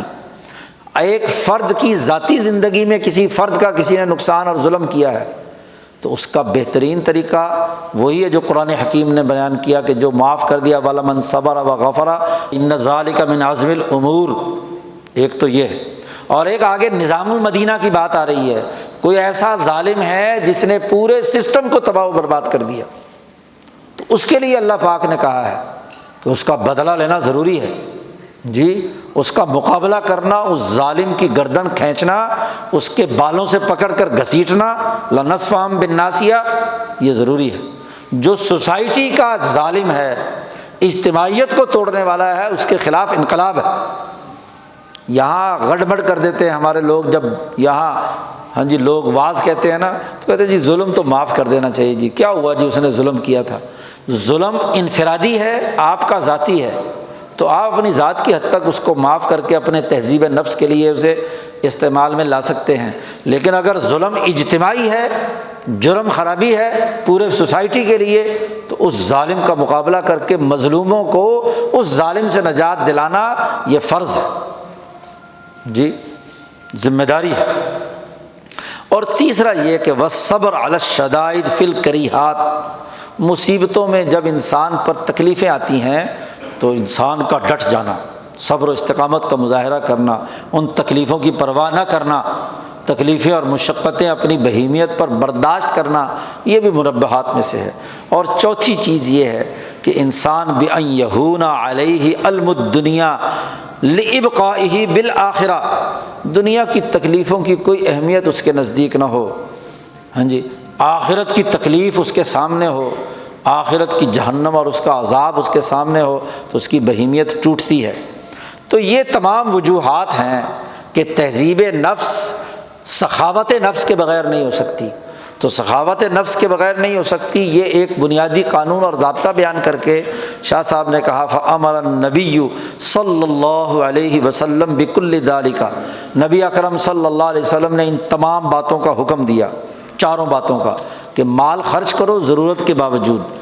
معاف کرو، صبر و استقامت کا مظاہرہ کرو، دنیا کی تکلیفوں کو کوئی اہمیت نہ دو۔ اب ان چاروں میں سب سے عظیم ترین جو تہذیب نفس یا سخاوت نفس پیدا کرنے والی چیز ہے وہ بذل المال ہے، کیونکہ انسان کو مال کے ساتھ سب سے زیادہ محبت ہوتی ہے۔ تو نبی اکرم صلی اللہ علیہ وسلم نے اس کے احکامات قوانین کا ایک سسٹم بنا دیا۔ باقی تین چیزوں کے بارے میں تو ترغیب دی کہ کیس ٹو کیس ایک آدمی اپنے موقع پر خود فیصلہ کرے کہ کہاں اسے صبر کرنا ہے، کہاں معاف کرنا ہے، کہاں دنیاوی تکلیف کی کوئی اہمیت نہیں دینی، اس کے لیے کوئی قانونی نظام اور ضابطہ نہیں بنایا۔ لیکن یہ مال خرچ کرنا ایک اہم ترین عبادت تھی، تو اس کا پورا ایک نظام زکوٰۃ اور ایک سسٹم منضبط کیا، اس کے قاعدے بنائے، سسٹم بنایا۔ ضبط اعظمها وهو بذل المال بحدود، اس کی حدود مقرر کی، اس کے قوانین بنائے، اور اس کو نماز کے ساتھ بیان کیا گیا کہ اقیموا الصلاۃ وآتوا الزکاۃ۔ اس کی اہمیت اتنی ہے جیسے اخبات الی اللہ کے لیے نماز ضروری ہے، ایسے ہی تہذیب نفس کے لیے آتوا الزکاۃ، زکوٰۃ ضروری ہے۔ اور ایسے ہی وبالایمانی، نماز کے ساتھ بھی ذکر کیا اور ایمان کے ساتھ بھی ذکر کیا قرآن حکیم میں بہت ساری جگہوں پر، جیسا کہ اللہ تبارک و تعالیٰ نے جہنمیوں کا مکالمہ نقل کیا ہے سورۃ المدثر میں، کہ ان سے اللہ پوچھے گا ما سلککم فی سقر، تم جہنم میں کیوں داخل ہوئے؟ تو قالوا، وہ کہیں گے لم نک من المصلین، ہم نمازی نہیں تھے، ولم نک نطعم المسکین، اور ہم مسکین کے کھانے کا بندوبست نہیں کرتے تھے، وکنا نخوض مع الخائضین، اور ہم غلط باتوں کے اندر، لہو و لعب کے اندر دھسے رہتے تھے ہر وقت انہی کے ساتھ۔ تو اب یہاں نماز کے ساتھ زکوٰۃ کا ذکر کیا، یعنی مال خرچ کرنے کا ذکر کیا کہ مسکینوں کے کھانے کا بندوبست نہیں کیا۔ اس کا مطلب یہ کہ اس عبادت کی، زکوٰۃ کی اتنی اہمیت ہے کہ نماز کے بعد اس کا نمبر آتا ہے مال کے خرچ کرنے کے حوالے سے۔ اس لیے نبی اکرم صلی اللہ علیہ وسلم نے جیسے نماز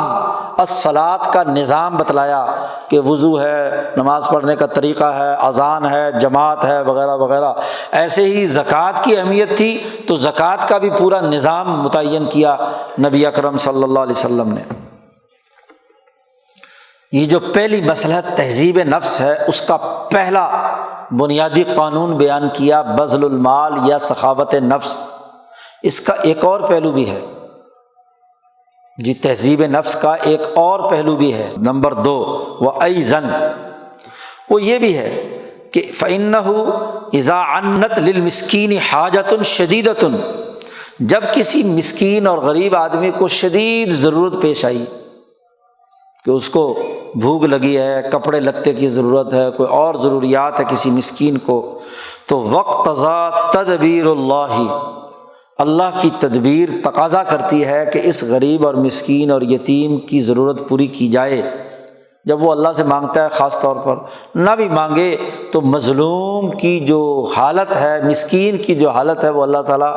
نہیں دیکھتا۔ جیسے ہی اس کے سامنے مسکین کی حالت آتی ہے تو کائنات کا جو تدبیری نظام ہے وہ تقاضا کرتا ہے کہ اس کی اس مصیبت کو دور کیا جائے، اس کی حاجت کو پورا کیا جائے، اور اس کے لیے وہ کسی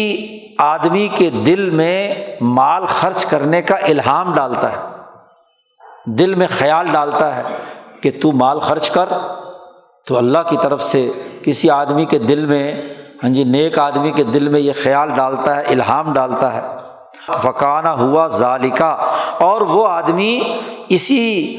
خرچ کرنے کے لیے تیار ہو جاتا ہے، اس کام کے لیے ملہم جو ہے، تو اس کے دل میں اس الہام کے نتیجے میں بڑا انبساط اور خوشی حاصل ہوتی ہے، اور وتحقق له بذلک انشراح روحانی، جب وہ کسی غریب کی ضرورت پوری کرتا ہے تو اس کے دل میں روحانی طور پر شرح صدر حاصل ہوتا ہے، اسے خوشی محسوس ہوتی ہے کہ میں نے ایک ضرورت مند آدمی کی ضرورت پوری کی۔ اور جب یہ کیفیت ہوتی ہے تو یہ اللہ کی رحمت کی استعداد پیدا ہو جاتی ہے اس میں، کہ اللہ کی رحمت اس کے دل پر نازل ہوتی ہے، اور وہ اس کے نفس کو مہذب بنانے میں بڑا بنیادی کردار ادا کرتی ہے، نافعا جدا فی تہذیب نفسہ، اس کے نفس کو مہذب بنانے میں بڑا بنیادی کردار ادا کرتی ہے۔ یہ جو کائنات کا تدبیری نظام ہے، اس کے مطابق وہ ایک مال والے آدمی کے دل میں خیال آیا کہ فلاں غریب کی ضرورت پوری کرنی ہے، وہ چپکے سے جاتا ہے اور اس کی ضرورت پوری کرتا ہے۔ شاہ صاحب فرماتے ہیں والالہام الجملی المتوجہ الی الناس فی الشرائع، ایک الہام جملی ہے، کلی ہے، جو تمام انسانیت کی طرف متوجہ ہوتا ہے شریعتوں میں۔ کوئی شریعت الہیہ ایسی نہیں ہے جس میں اللہ تبارک و تعالیٰ نے مالداروں کو یہ حکم نہ دیا ہو کہ غریبوں کی ضرورت پوری کرو۔ تورات میں بھی ہے، زبور میں بھی ہے، انجیل میں بھی ہے، قرآن حکیم میں بھی ہے، حتیٰ کہ وہ نوشتے جو ابراہیمی تحریک سے ہٹ کر کسی کے پاس ہیں، اوستا میں بھی ہے، ہند میں بھی ہے، کنفوشیزم میں بھی ہے، وید میں بھی ہے، بھگوت گیتا میں بھی ہے، دنیا کی ہر انسانی دستور بنانے والی کتاب کے اندر مال کے خرچ کرنے کے، غریبوں کی ضرورت پورا کرنے کے احکامات دیے گئے ہیں تمام شرائع میں۔ حتیٰ کہ جو مادی نظام حیات ہیں ان میں بھی ان کے دستور اور آئین میں غریبوں اور کمزوروں کے حقوق کی ادائیگی کی ایک شق ضرور موجود ہوتی ہے، چاہے کسی طریقے سے کیوں نہ ہو۔ تو شاہ صاحب کہتے ہیں یہ جو اجمالی الہام یا الہام کلی ہے جو تمام شریعتوں میں ہوتا ہے، اس کے بعد تفصیلی الہام کا آنا اس کے بڑے فائدے ہیں، یعنی تفصیلی طور پر ہر انسان کے دل میں یہ خیال آنا، مالدار کے دل میں کہ غریب کی ضرورت پوری کرنی ہے، تو اس کے بڑے اچھے نتائج ظاہر ہوتے ہیں۔ جب شریعت کے احکامات پر عمل کرے تو ڈبل فائدہ ہو گیا۔ تبھی بھی ایک غیر مسلم بھی جب کسی کے دل کی رقت کی بنیاد پر کسی غریب کی ضرورت پوری کرتا ہے تو وہ بھی اپنے خیال کے مطابق سمجھتا ہے کہ اس کے دل کو بڑی راحت اور سکون ملا۔ جتنی بھی دنیا بھر میں اس وقت چیریٹی سسٹم ہے اس کی بنیاد یہی ہے نا۔ تو دوسرا فائدہ یہ ہے کہ جب اللہ کے الہام کے مطابق اس نے کسی کی ضرورت پوری کی تو اس کے نتیجے میں اسے شرح صدر حاصل ہوتا ہے، اور یہ انسانی نفس کو مہذب بنانے میں بنیادی کردار ادا کرتا ہے۔ اور تیسرا تہذیب نفس کا یہ بھی ہے ایضاً کہ فالمزاج السلیم مجبول علی رقۃ الجنسیہ، جو بھی انسان واقعی انسان ہے، بندے دا پتر ہے، مزاج السلیم صحیح سالم مزاج رکھتا ہے، فطری طور پر وہ ضرور اس کے دل میں باقی انسانوں کے بارے میں نرمی ضرور پائی جائے گی۔ جو انسانیت کے دائرے سے نکل کر جانور بن گیا، کوئی انسانیت کی ہمدردی نہیں، اس کا معاملہ تو الگ ہے، لیکن جو انسان بھی مزاج سلیم رکھتا ہے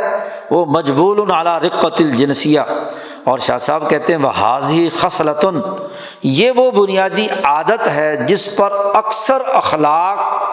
کا دار و مدار ہے، وہ اخلاق جو حسن معاملہ سے تعلق رکھتے ہیں، لوگوں کے ساتھ اچھے طریقے سے پیش آنے سے جو متعلق جو اخلاق ہیں، ان کا مرکز اور منبع یہی ہے کہ انسان کے دل میں دوسرے انسانوں کی ہمدردی ہو، ان کے کام آنے کا جذبہ ہو۔ فمن فقدها، جس آدمی میں یہ جذبہ نہیں ہے انسانیت کے ساتھ ہمدردی کا، تو شاہ صاحب کہتے ہیں ففیہ سلمۃ، اس کے اندر بڑی کمزوری ہے، بہت ہی اس کے اندر اس کے دندانے خراب ہو چکے ہیں، سلمہ اس کے اندر ٹک لگے ہوئے ہیں کہ یجب علیہ صدھا، اس کو ٹھیک کرنا بڑا ضروری ہے کہ انسانی ہمدردی نکل گئی تو وہ انسانوں کے کیا کام، وہ انسان ہی نہیں ہے۔ اور چوتھی بات تہذیب نفس کے حوالے سے یہ ہے کہ فَأَيْضًا فَإِنَّ الصَّدَقَاتِ، صدقے اور خیرات جو ہیں یہ انسان کے گناہوں کو مٹاتے ہیں۔ جی اس لیے نبی اکرم صلی اللہ علیہ وسلم نے کاروباری اور تاجر لوگوں کو کہا کہ دیکھو اپنے نفع میں سے کچھ نہ کچھ خرچ کرتے رہا کرو، کیونکہ یہ جو کاروبار ہے اس کے لین دین میں کچھ نہ کچھ اونچ نیچ ہوتی رہتی ہے، زیادتی کمی زیادتی ہو جاتی ہے، اس لیے اس کو دور کرنے کے لیے اپنے مال میں سے لوگوں پر صدقہ اور خیرات کرتے رہا کرو،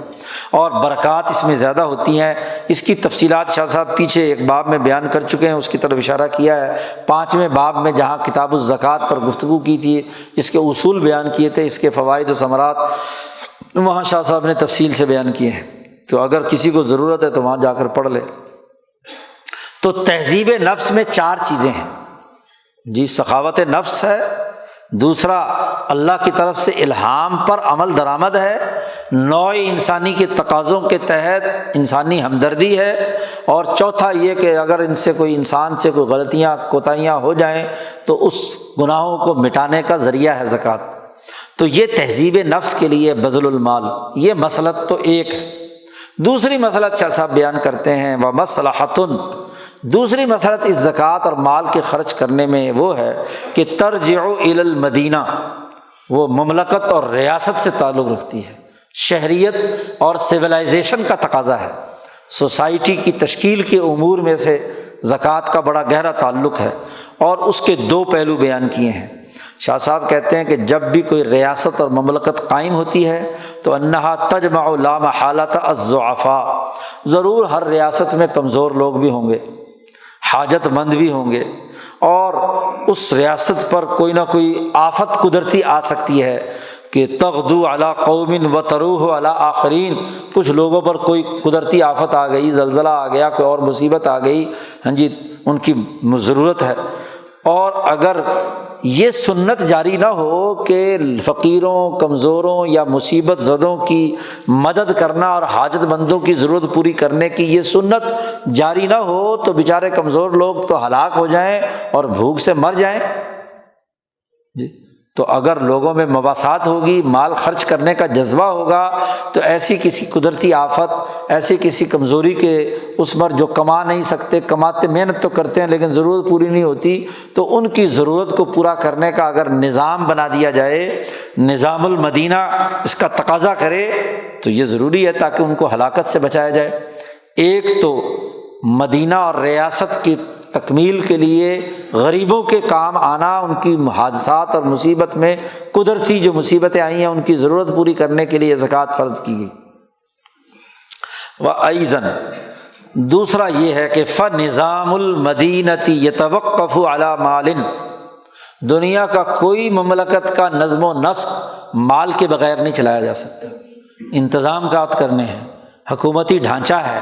اس کے لیے سیکورٹی فورسز ہیں، عدلیہ ہے، انتظامیہ ہے، مقننہ ہے، ہاں جی ان تمام کی اخراجات ہیں، وہ جو پورے مملکت کا نظام چلا کر انسانیت کی فلاح و بہبود کے لیے کام کر رہے ہیں، تو مال کے بغیر کیسے ہوگا؟ کسی ہاں جی سرکار کے پاس مال ہی نہ ہو تو وہ نظم و نسق کیا قائم کرے گی؟ اخراجات کے بغیر تو کچھ نہیں ہوتا۔ تو شاہ صاحب کہتے ہیں فَنِظَامُ الْمَدِينَةِ يَتَوَقَّفُ عَلَى مَالٍ، جی مملکت کا نظم و نسق اور نظام وہ موقوف ہوتا ہے مال پر۔ تو ہر مملکت تبھی قائم ہوتی ہے کہ اس کے پاس مال تو ہو۔ اور شاہ صاحب کہتے ہیں یکون بہ قوام معیشت الحفظہ الذابین عنہا، اس کے پاس ایسا مال ہو کہ جس کے ذریعے سے جو فوجی خدمات سر انجام دینے والے، سیکورٹی کی خدمات سر انجام دینے والے ہیں، ان کی معیشت کا بندوبست کیا جائے،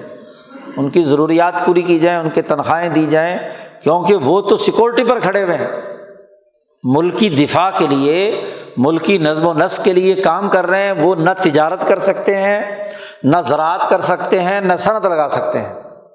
کاروبار نہیں کر رہے ہیں۔ کاروبار کریں گے تو سیکورٹی کیسے ہوگی؟ جی حضرت ابوبکر صدیق رضی اللہ تعالیٰ عنہ خلیفہ بنے تو اگلے دن ہاں جی اپنے کندھے پر کپڑے لیے ہوئے بازار میں بیچنے کے لیے جا رہے ہیں، تو راستے میں عمر فاروق آ رہے ہیں، تو انہوں نے کہا ابوبکر کدھر جا رہے ہو؟ انہوں نے کہا بھائی میں اپنی روٹی روزی کا بندوبست کرنا ہے، میرے بچے ہیں، ان کے کھانے پینے کا نظام ہے، تو کپڑے بیچنے جا رہا ہوں۔ تو عمر فاروق نے کہا کہ اب آپ کیسے کپڑے بیچنے جا رہے ہیں؟ یہاں سرکاری دفتر میں بیٹھ کر لوگوں کے کام کاج کرنے ہیں، لوگوں کے محتاجیاں کرنی ہے۔ اگر خلیفہ صاحب بازار میں بیٹھا ہوا کپڑے بیچ رہا ہو تو وہ کام کیسے کرے گا؟ وہ تجارت کرے گا کہ لوگوں کے کام پورے کرے گا؟ واپس چلیے۔ تو حضرت ابوبکر نے کہا کہ عجیب بات ہے کہ میں اپنے بچوں کی روٹی روزی کا بندوبست کہاں سے کروں؟ تو حضرت عمر نے فرمایا کہ اب تم قوم کے مزدور ہو، جی تمہیں اب قوم تمہاری خرچہ برداشت کرے گی۔ جی تو حضرت ابوبکر صدیق نے فرمایا کہ پھر جیسے ایک عام مزدور کی مزدوری ہوگی ویسے لوں گا میں، صرف بقدر ضرورت۔ تجارت میں تو میں جتنا بھی کما لیتا تھا اس کے مطابق اخراجات کر لیتا تھا، اب اگر میں لوں گا تو ضرورت کے بقدر لوں گا۔ آل ابی بکر اب مسلمانوں کی مزدوری کرے گی اور اس سے میں کھاؤں گا، تو یہ ان کی معیشت کا بندوبست کرنا ہے۔ الحفظہ جو آپ کی حفاظت کے لیے کام کر رہے ہیں،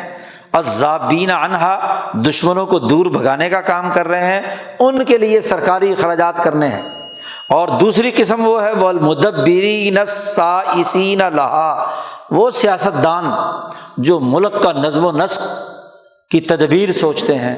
پارلیمنٹ میں بیٹھتے ہیں، سر جوڑ کر ملک اور قوم کی ترقی کا قانون، ضابطہ، طریقہ کار، سسٹم چلاتے ہیں، انتظامیہ ہے، مقننہ ہے، عدلیہ ہے۔ تو یہ جو لوگ ہیں ان کا خرچہ پانی کہیں سے تو پورا کرنا ہے، انتظامی اخراجات۔ اور شاہ صاحب فرماتے ہیں کہ جب عاملین للمدینہ عملا نافعا، جب مملکت کے کام کرنے والے یہ لوگ انسانیت کی پوری سوسائٹی کی فلاح و بہبود کا نفع بخش عمل کر رہے ہیں، مشغولین بہی، اور صرف اسی میں مشغول ہیں دن رات، عن اکتساب کفافہم، وہ اپنا ضرورت کے مطابق رزق کما نہیں سکتے، کیونکہ کسی سیاستدان کو کاروبار کی اجازت نہیں ہے، فیکٹری لگانے کی اجازت نہیں ہے، کسی انتظامی افسر کے لیے یہ کام نہیں ہے، تو اس سرکاری ملازم کو تنخواہ تو دینی ہے، پیسے تو دینے ہیں، تو واجب ہے کہ ان یکون قوام معیشتہم علیہا، ان کی معیشت کی ضروریات کو پورا کرنے کے لیے اس مملکت کے لوگوں پر ٹیکس لگایا جائے، ان سے مال لیا جائے کہ بھئی پیسے نکالو، ملک کیسے چلے گا، اس کی ضروریات پورا کرنا لازمی اور ضروری ہے۔ اور ایسے ہی ایک تو ان کی ضرورت ہے، دو طبقے، ایک وہ جو سیکورٹی فورسز ہیں، فوج اور پولیس، اور ایک وہ جو مدبرین السائسین ہیں، ملکی نظم و نسق کی سیاست کا نفع بخش کام کر رہے ہیں، ان کے خرچے پانی اس مال سے ادا کیا جائے گا۔ اور ایسے ایک تیسری قسم بھی ہے، کسی ریاست کی ضرورت، والانفاقات المشترکہ، وہ خرچے جو پوری پبلک کے لیے ہیں، مثلاً پل بنانا، سڑکیں بنانا، پبلک پلیس بنانا، پوری قوم کو جس کا اجتماعی نفع ہے، تو ایسی پبلک پلیس کی تعمیرات یا رفاہ عام کے کام یہ مشترکہ نفع کی چیزیں ہیں، تو یہ لا تسہل علی البعض، شاہ صاحب کہتے ہیں یہ کچھ آدمی یہ کام نہیں کر سکتے کہ کچھ لوگوں پر بوجھ ڈالا جائے کہ جی تم سڑکیں بنوا دو، تم جناب پل بنوا دو، تم یہ کام کرنا بڑا مشکل ہے، کیونکہ اس کے لیے بڑے پیسوں کی، ہر بڑے پروجیکٹ کے لیے بڑے پیسوں کی ضرورت ہوتی ہے۔ اور او لا یقدر علیہ البعض، یا تو بعض لوگوں کے لیے کرنا ہی مشکل ہوتا ہے، اور یا بالکل آسان نہیں ہوتا، بڑی تنگی اور مصیبت سے ہوتا ہے، تو فواجب، ان تین وجوہات کے لیے فرض ہے، لازم ہے، واجب ہے کہ ان تکون جبایت الاموال من الرعیہ سنتاً، کہ عوام پر ٹیکس لگایا جائے، جبایت الاموال، مالوں پر ٹیکس لگایا جائے، رعایا پر ٹیکس لگایا جائے، اور اس کو سنت قرار دے دیا جائے، لازمی ہے کہ ہر آدمی اپنے حصے کا جو ٹیکس ہے وہ ریاست کو ادا کرے۔ تو زکوٰۃ اور زکوٰۃ سے متعلق جتنے بھی بذل المال ہے، مال کو دوسروں پر خرچ کرنا، اس کا دوسرا بڑا تقاضا نظام المدینہ کے ساتھ ہے۔ اور شاہ صاحب فرماتے ہیں لما لم یکن اسہل ولا اوفق بالمصلحۃ من ان تجعل احدى المصلحتین مذمومۃ بالاخرى، شاہ صاحب کہتے ہیں کہ جب یہ آسان نہیں ہے کہ جو مصلحت تہذیب نفس اور اس کے حوالے سے جن چیزوں کی ذمہ داری عائد کی گئی ہو، اور یہ جو دوسری مصلحت ہے مملکت اور نظم و نسق چلانے کی، یہ مصلحت کے لیے زیادہ اوفق اور زیادہ اسہل نہیں ہے کہ الگ الگ میں سے ایک کو رکھا جائے اور دوسرے کو نہ رکھا جائے، تو ادخل الشرع احداہما فی الاخری، ایک کو شریعت نے دوسرے میں داخل کر کے پورا ایک نظام زکوٰۃ بنا دیا کہ جس میں فرض زکوٰۃ بھی ہے، جس میں صدقات نافلہ بھی ہیں اور اس کے ساتھ ساتھ وہ ٹیکسیشن بھی ہے جس کے ذریعے سے ریاست کے خزانے میں بیت المال میں مال آئے اور پھر اس کو پوری دیانتداری کے ساتھ لوگوں کے اجتماعی تقاضوں پر خرچ کیا جائے، بڑی دیانتداری کے ساتھ انتظامیہ، مقننہ اور عدلیہ اور سیکورٹی فورسز کی ضروریات پوری کی جائیں۔ یہ عدل و انصاف کرنا لازمی اور ضروری ہے۔ اب دیکھو تجارت چھڑوا دی ابو بکر صدیق سے، اس لیے دنیا بھر کے مہذب معاشروں میں یہ بات طے شدہ ہے کہ سیاست دان کاروباری نہیں ہوگا، انتظامی افسر کاروباری نہیں ہوگا، فوج کاروبار نہیں کرے گی، عدلیہ کا جج کاروبار نہیں کرے گا۔ اسی لیے شاہ صاحب نے پیچھے بیان کیا تھا کہ جب کسی ریاست کے یہ طبقے اپنے کام پر توجہ دینے کے بجائے سرکاری اوقات کو ذاتی مفادات کے لیے استعمال کریں تو نظام المدینہ خراب ہو جائے گا، فساد پیدا ہو جائے گا۔ شاہ صاحب نے فرمایا تھا کہ اس زمانے میں مملکت کے نظاموں کے فساد کا بڑا سبب یہ ہے کہ کام کرنے والے طبقے اپنا کام نہ کریں اور بیت المال پر بوجھ ڈال دیں۔ جی فوجی آئیں اور وہ کہیں جی میں چونکہ بڑا غازی ہوں تو مجھے ضرور پلاٹ ملنا چاہیے، جی مجھے ضرور مال ملنا چاہیے۔ جج صاحب آئیں کہ میں بھی ریٹائر ہونے والا ہوں، مجھے بھی ملنا چاہیے۔ بیوروکریٹ آئیں اور وہ بھی سرکاری مال پلاٹ وصول کریں۔ اور شاہ صاحب نے کہا اور تو اور ہاں جی مولوی بھی آئیں کہ جی ہم دین کی بڑی خدمات سر انجام دے رہے ہیں۔ تو شاہ صاحب نے کہا پیر صاحب زاہد بھی آ جاتے ہیں، ہاں جی زہد و تقویٰ، فقیر بھی آتا ہے، کہتا چونکہ میں پیر ہوں اور لوگوں کے دلوں کو روشن کرتا ہوں لہذا مجھے بھی کیا ہے اس سرکاری مال میں سے کچھ نہ کچھ چاہیے۔ جی یہی خرابی کی وجہ ہے۔ تو شاہ صاحب کہتے ہیں کہ مال خرچ کرنا ہے ریاست کی فلاح و بہبود کے لیے اور پوری دیانتداری سے۔ اب نام لیں گے ابو بکر صدیق رضی اللہ تعالیٰ عنہ کا مدرسے کا نام ہوگا جامعہ صدیقیہ، اور ابو بکر صدیق کتنا مال لیتے تھے اور یہاں محتمم کی تنخواہ کتنی ہوتی ہے؟ جی بیچارے جو ملازمین وہ مدرس ہوتے ہیں، کسی کی 5,000 کسی کی 3,000 4,000 10,000 اور محتمم لاکھوں میں، بلکہ سارا ہی مال اس کا ہوتا ہے، جیسے چاہے مرضی خرچ کرے۔ نام ہے جامعہ فاروقیہ، فاروق اعظم مال بیت المال کے مال کے بارے میں اتنے زیادہ حساس تھے کہ ہر چیز کی خود پڑتال کرتے۔ ایک چھوٹی سی بچی حضرت عمر فاروق کی آ گئی جب وہ بیت المال کی پڑتال کر رہے تھے، تو وہاں ایک کھجور پڑی ہوئی تھی بیت المال کی، اس بچی کو نہیں پتا، ہاں جی تو اس نے وہ اٹھا کر منہ میں رکھ لی۔ حضرت عمر رضی اللہ تعالیٰ عنہ نے اس کے منہ میں انگلی دے کر وہ نکالی اور دوسری اٹھا کر بھاگی تو اس کی ماں کی گود سے جا کر اس کو چھین کر لائے کہ تجھے پتہ نہیں کہ ریاست کا مال ہے، قومی خزانہ ہے۔ وہ بیچی روتی رہی، چیختی رہی، چلاتی رہی، لیکن عمر فاروق نے اسے چھین کر بیت المال میں داخل کر دیا۔ جامعہ عثمانیہ، وہ عثمان جنہوں نے سب کچھ لٹا دیا قوم اور ریاست کے لیے، اور ادھر سے کیا ہے عثمانیہ کے نام پر سب کچھ کھا لو، ہاں جی۔ جامعہ حیدریہ، ہاں جی حیدر کرار کے نام پر بنا کر کھا لو۔ الویہ، تو سلسلے بھی پیروں کے حضرت علی تک جانے کے، زہد و تقویٰ کی قصے کہانیاں اور کاروبار دھندا۔ تو یہ سخاوت نفس ہے یا اشراف نفس ہے؟ اشراف نفس جرم ہے، ہاں جی بہت بڑی خرابی ہے۔ اسی کے اثرات اور نتائج اور لعنتیں ہیں جو ہمارے ملک کا پیچھا نہیں چھوڑتی۔ دھوکہ بازی، فراڈ، لوٹ مار، ملکی وسائل اور ریونیو تو اتنا ہے کہ اگر پوری اہلیت کے ساتھ یہاں کے 22 کروڑ لوگوں کے لیے ضروریات کا نظام بنایا جائے تو خوشحالی خوشحالی ہے، لیکن یہاں کا کریم طبقہ عیاشیاں اڑاتا ہے، اور اگر ان کے خلاف نظام مملکت کو درست کرنے کی بات کرو، اسلام میں سسٹم کہاں سے آ گیا، نظام کہاں سے آ گیا؟ یہ نظام المدینہ شاہ صاحب نے کہا ہے کہ نظام المدینہ مملکت کا نظام اگر صحیح ہو تو ریاست درست ہوتی ہے، اور اگر ملک کا نظام خراب ہو، لوٹ مار ہو، تو وہ ریاست تباہ کن ہوتی ہے۔ تو یہ نظام کا لفظ تو 300 سال پہلے شاہ ولی اللہ صاحب نے استعمال کیا ہے، لیکن چونکہ اس نظام کے ایجنٹ ہیں، اسی سرمایہ داری نظام میں کھاتے پیتے عیاشیاں کرتے ہیں، تو کیوں اس نظام کو بدلنے کے لیے بات کریں گے؟ اللہ تعالیٰ عقل و شعور نصیب فرمائے۔ یہاں شاہ صاحب نے مال کے خرچ کرنے کی 2 بنیادی مصلحتیں اور 2 بنیادی قانون بیان کر دیے۔ اب ضروری تھا کسی سسٹم بنانے کے لیے کہ مال کتنا خرچ کیا جائے اور کتنے عرصے کے بعد ٹیکس دیا جائے، زکوٰۃ ادا کی جائے۔ تو ایک تو مقدار کا تعین کرنا اور دوسرا زمانے کا تعین کرنا لازمی اور ضروری ہے۔ اس کے قانون سازی جو نبی اکرم صلی اللہ علیہ وسلم نے کی، اس کی حکمت، اس کا راز شاہ صاحب آگے بیان کرتے ہیں، اس پر انشاءاللہ اگلے بدھ کو گفتگو ہوگی۔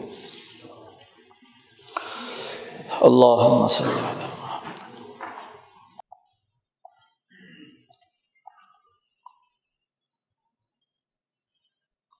اجمعین۔